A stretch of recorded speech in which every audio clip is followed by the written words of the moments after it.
La topología lo que hace es estudiar las propiedades de los espacios que se mantienen cuando se producen transformaciones o deformaciones continuas en dicho espacio.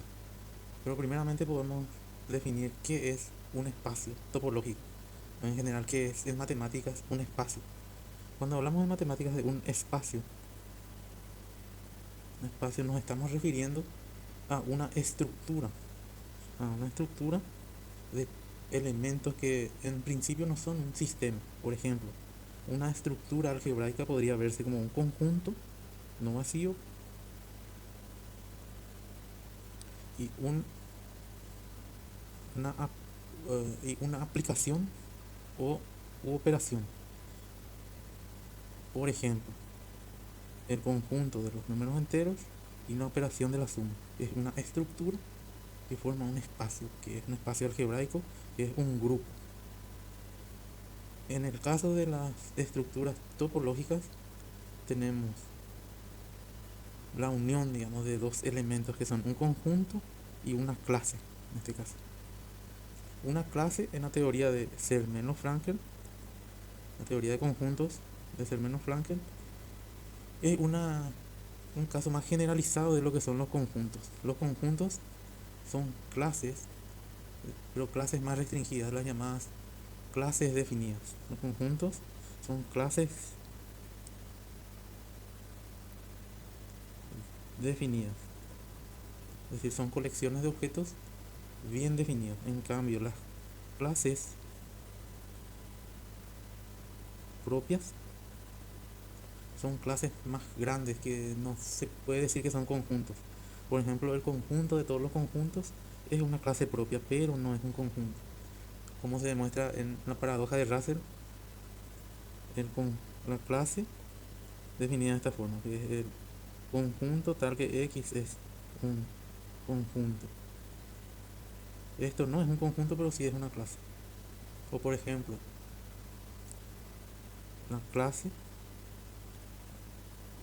definida por el conjunto tal que X tiene un único elemento. Esto es una clase, pero no es un conjunto. Por ejemplo, por decir. Pero no vamos a entrar en esta complejidad ahora, sino que intentaremos definir qué propiedades debe tener esta estructura formada por un conjunto, conjunto no vacío, y una clase que tiene ciertas propiedades. ¿Y cuáles son esas propiedades que hacen que esta estructura formen un espacio topológico? En particular, un espacio topológico es una estructura formada por un conjunto y una clase. El conjunto es no vacío y la clase tiene estas características, que el vacío y el conjunto entero pertenecen a la clase en principio, así como la unión de todo elemento perteneciente a la clase vuelve a pertenecer a la clase. Es decir, la unión finita o infinita de elementos vuelve a pertenecer a la clase. Así como la intersección, vamos a poner otro nombre para no confundir por aquí. Vamos a llamarlo, por ejemplo, S. La intersección de dos elementos de la clase. Esto pertenece a la clase y esto pertenece a la clase. La intersección de dos pares de elementos de la clase siempre vuelven a pertenecer a dicha clase.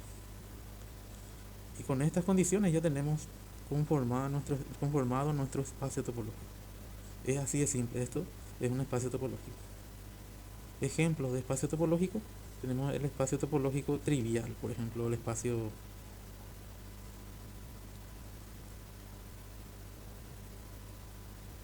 formado por esto, donde tau es simplemente el conjunto vacío y propio X. Esto es en sí ya un espacio topológico, pero un poco trivial, ¿no? Acá podemos ver que se cumplen todas las condiciones que dijimos. Que por ejemplo, el vacío intersectado con X vuelve a dar el vacío, que a su vez pertenece a tau. Entonces ya tenemos una de las condiciones de tau. Vemos que x, definimos que es un x arbitrario no vacío. X es no vacío. Y también la unión. X, unión con el vacío, vuelve a dar x, que también pertenece a la clase. De esta forma vemos que cumple todas las condiciones de ser un espacio topológico.